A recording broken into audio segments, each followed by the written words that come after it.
з кожним піратом.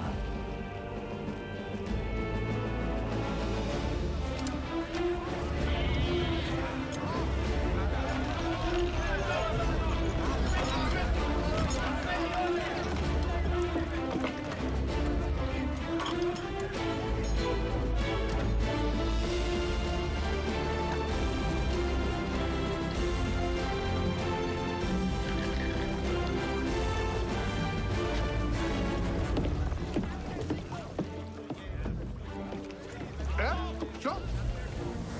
А ну заждіть, шановний. Пришвартувати судно у нас коштує шилінг. Крім того, назвіть своє ім'я. Як щодо 3 шилінгів і песи з тим ім'ям? Вітаємо в Порт-Роялі, пане Сміт.